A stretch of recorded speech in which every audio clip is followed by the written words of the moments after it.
KADAM LAI hinkho phat chomcha hian Hatlou pum le Lhasam pumin kache Lhasam puma kalson naho Eipui mang din lhepnan eijui jing Pakai lhepna ho kajo thei Nitin nangin neihil jingo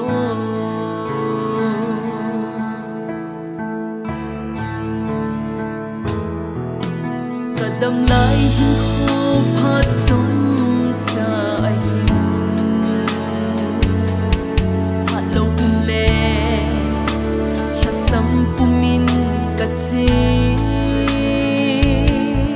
Lhasam puma kalson naho Eipui mang din lhepnan eijui jing Pakai lhepna ho kajo thei Nitin nangin neihil jingo Nangma adin lhin jong kanei Nathu het gil na jong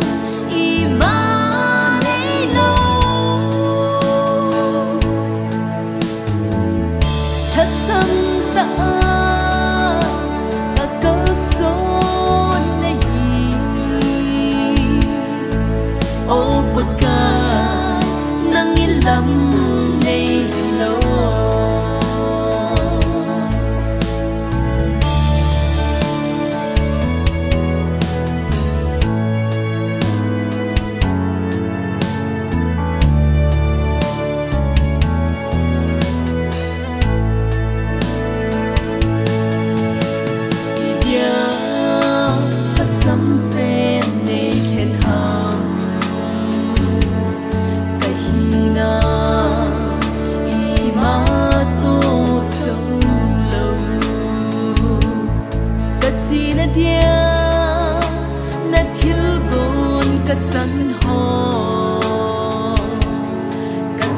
Dia